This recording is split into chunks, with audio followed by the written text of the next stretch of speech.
Welcome back to Be Fluent in Russian podcast. My name is Fedor. We finished Chekhov, but our crusade of learning Russian literature is not over.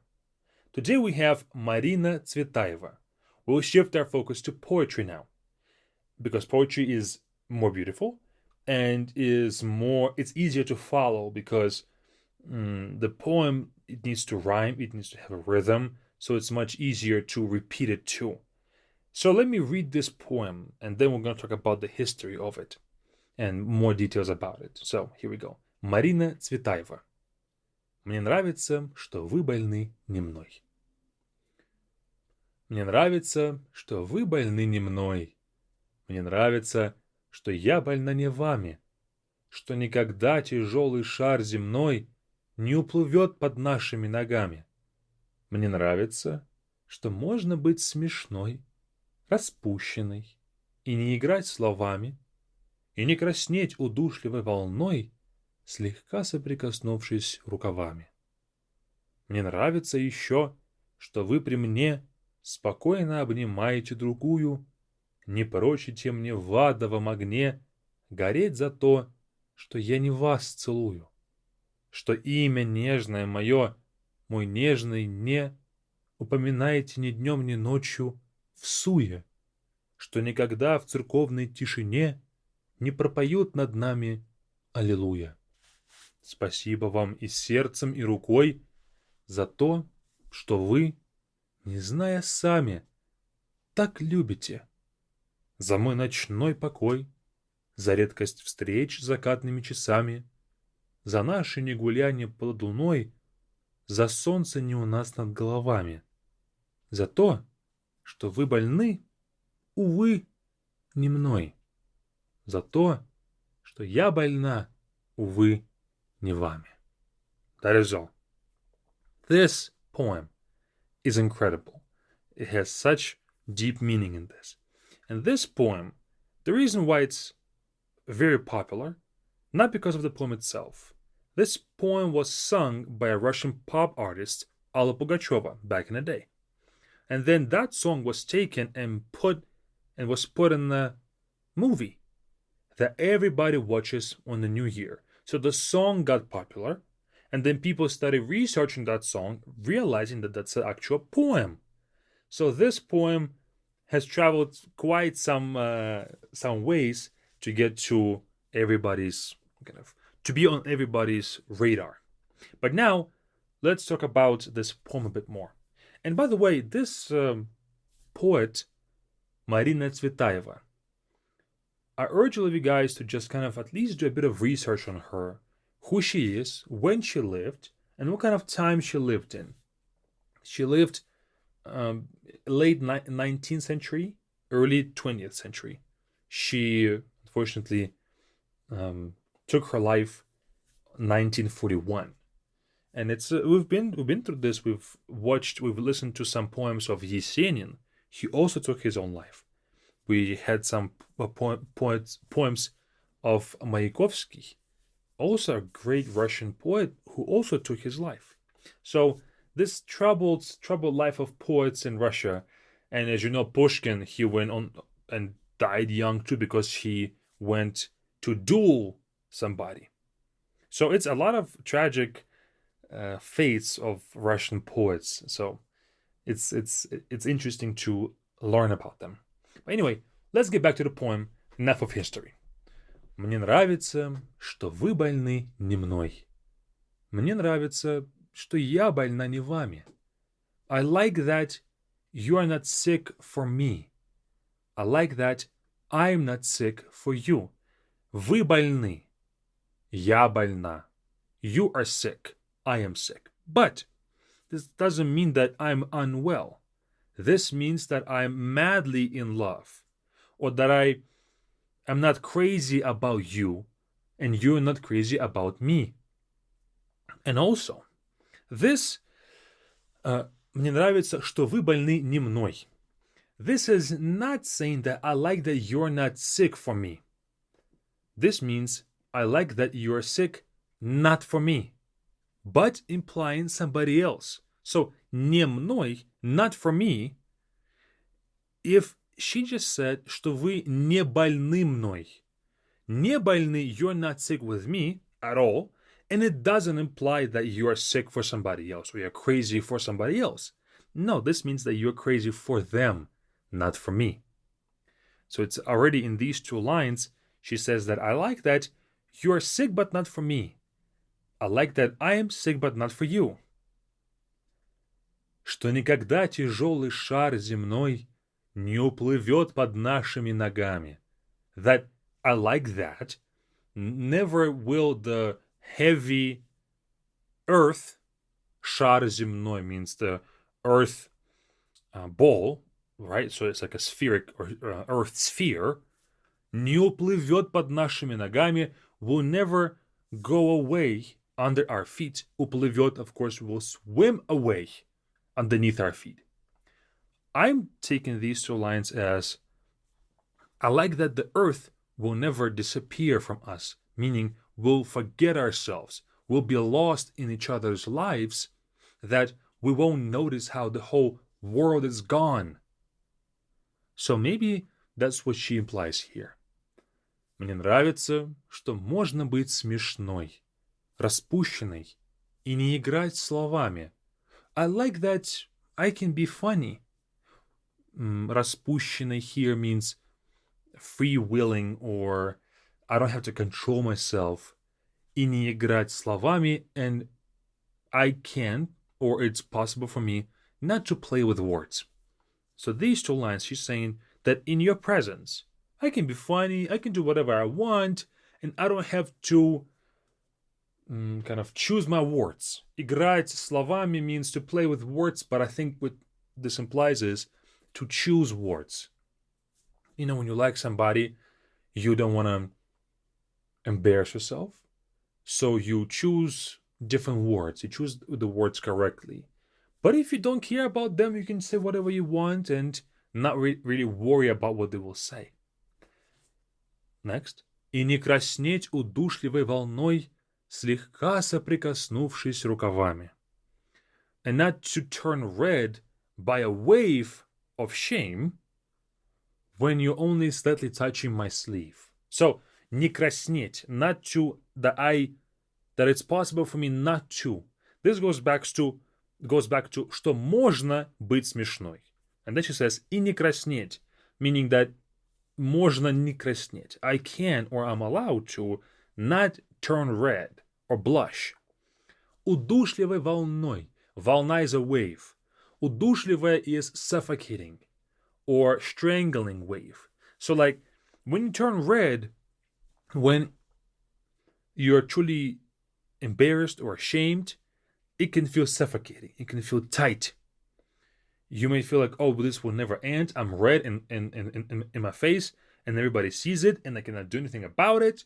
And I feel embarrassed even more, right? So it's kind of like suffocating you. And then why would she feel that she needs to turn red? Слегка соприкоснувшись рукавами. When we only slightly touch with our sleeves. When you like somebody, but you don't want to show it, if you just touch them accidentally, it feels, oh no, I touched them. Oh no, what they might feel about me, what will happen now. You know, you don't want any intimacy with them because you're afraid that you'll be taken wrongly. But at the same time, this touch is a bit of intimacy, right? You felt them and they felt you. Oh no. So maybe this is something too romantic, but I feel like everybody has experienced this, especially when they were little.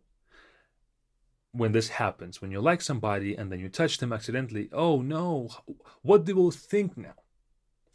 Next, we're going to the next passage now. So we finished with the first part of it, with this слегка соприкоснувшись рукавами. Now on to the second part. Мне нравится еще, что вы при мне спокойно обнимаете другую. I like also that when I'm around, you are freely hugging another. Мне нравится еще. I like also, что вы, that you, спокойно обнимаете. Спокойно means calmly, but it doesn't mean that calmly, but without any worries. Just freely hugging. Другую. Другую means another. Другую, she's omitting here женщину, другую женщину, a different woman, or девушку, young woman. And then this part, при мне, while I am around, or while I'm in your presence. So she likes the fact that she can freely hug somebody when she's around. Не прочите мне в адовом огне гореть за то, что я не вас целую. That you don't wish for me to burn in hell for me kissing not you. Что я не вас целую. So again, this part, что я не вас целую, that I'm not kissing you. This doesn't mean that, oh, you're not wishing for me to burn in hell, that I'm not kissing you, meaning you're not getting a kiss. This means something different. Что я не вас целую. That I'm kissing someone, but it's not you. So she likes the fact that he's hugging another lady when she's around, and that he is not telling her to burn in hell for the fact that she's kissing someone, but it's not him. You see how in English I have to say that she is kissing someone but him. But in Russian we simply change the position of не. A simple sentence, я не целую вас. I'm not kissing you. That's it, I'm not kissing you. But я не вас целую means I'm kissing someone who is not you. So just a switch of не from не целую to не вас makes this complexity of the sentence, which is great. So I hope that was interesting, and let's keep going. Что имя нежное мое, мой нежный, не упоминайте ни днем, ни ночью всуе. That my tender name, my tender. So now she is addressing him, мой нежный, you are my tender. Нежный means tender, really, or careful, or pleasant. Нежный, soft as well, but имя нежное, my tender name, my soft name, my pleasant name, мой нежный. So it's a difference in you're addressing someone as мой нежный. Нежный as a person is someone who's careful, who's very tactful, who's very watchful, and he thinks of how you feel as well. Okay, so, and this is typically мой нежный, you are addressing somebody who you like. Maybe you're in love with them and you are addressing them мой нежный. You can address your spouse that too. So it's a very romantic way of calling someone. You wouldn't just go around naming everybody нежный. Not really. Не упоминайте ни днем, ни ночью. That you don't mention my name not in the day, not at night. And then there's one word, всуе. Всуе is a kind of religious word that is typically brought up when you're mentioning God's name in vain. Or you're mentioning God's name, but it's not really for religious purposes. So you should treat this name of God as something more than just like a regular word. You know how we say, oh, thank God, God forbid, things like that, that it's not even implied that there's some sort of religion there, right? Or it's not implied that we're actually addressing God. It's more of a saying. And in Russian, the same thing can happen. We can say, Господи, oh God, oh no. And more phrases with the word Господь, which means God. And so we typically say, don't mention God's name всуе in your everyday life, in simple life, without addressing God. So you're not giving God enough respect. And so same thing here. She says that you're not just mentioning my name just because, that it's always for something. Что никогда в церковной тишине не пропоют над нами аллилуйя. That in the quietness of the church, they will never sing hallelujah to us. Right? So meaning that you will never hear them sing a religious song, which means we're never going to get married. that like you're not wishing for me to burn in hell, that I'm kissing not you, that you are not mentioning my name just because, and that you will never hear us getting married in a church. That's kind of what she's saying here, that it's I like the fact that you can kiss another, that I'm kissing somebody else, that you're not mentioning my name, and that they will never sing hallelujah in church for us. And then the final part. Спасибо вам и сердцем, и рукой за то, что вы меня, не зная сами, так любите. Thank you with my heart and my hand for the fact that you unknowingly, не зная сами, which you don't know yourself, так любите. You love me so much. So, спасибо вам и сердцем, thank you with my heart, и рукой, and with my hand, за то, что. So, you can use this structure yourself as well. Спасибо вам, thank you, за то, что, for the fact that. And then you can mention something, some action. За то, что вы не опоздали, that you were not late. За то, что вы мне позвонили, called me. Спасибо вам за то, что вы приехали, that you came. So if you want to thank someone for something, then this спасибо вам за то, что. Okay? Не зная сами, unknowing to yourself, not unknowingly to yourself, yeah. Так любите, love me so much. За мой ночной покой, за редкость встреч закатными часами. Thank you for my calm nights, for the rarity of meetings after hours. Закатными часами means the hours of, not dawn, what is it called? Sunset. So thank you for my calm nights, that I'm not up at night, and that we meet so rarely after sunset. Okay? За наши не-гулянья под луной, за солнце не у нас над головами. For our not walking under the moonlight. So she's thanking him for our non-walks under the moonlight. Okay? За солнце не у нас над головами. For the sun not above our heads. So again, she's saying that there is sun above somebody's heads, but it's not ours. Не у нас над головами. And then she lands the final two lines, two blows. За то, что вы больны, увы, не мной. За то, что я больна, увы, не вами. Thank you for the fact that you're crazy, unfortunately, not for me. That I'm crazy for, unfortunately, not you.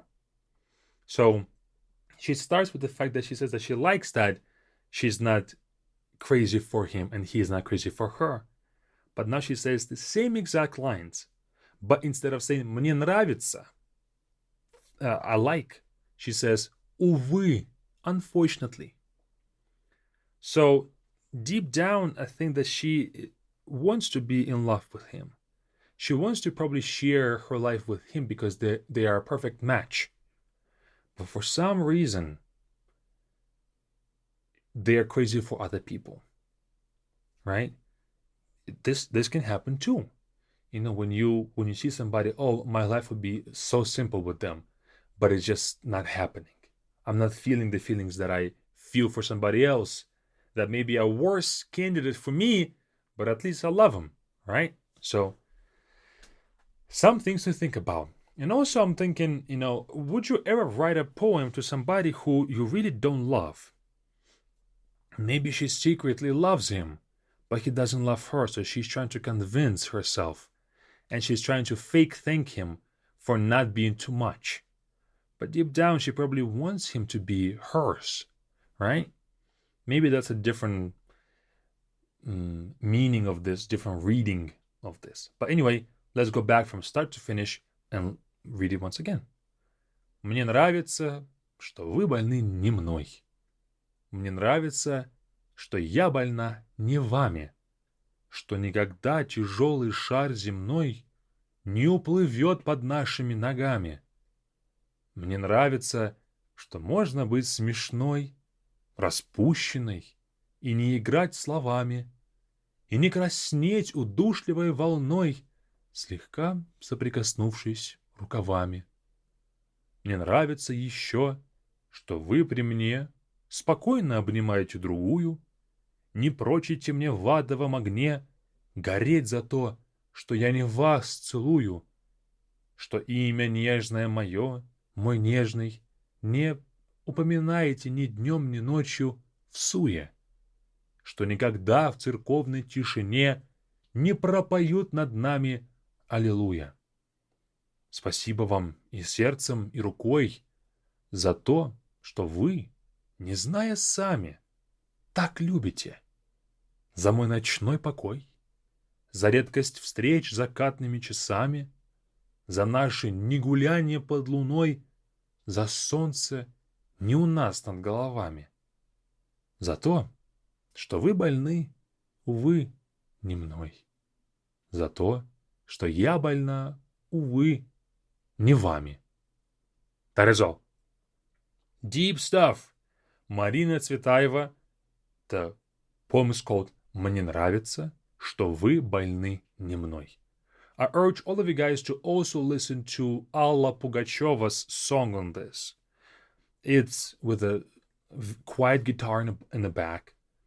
It's actually a very beautiful song too. The poem is beautiful. The song is done beautifully as well in this kind of poem-like style.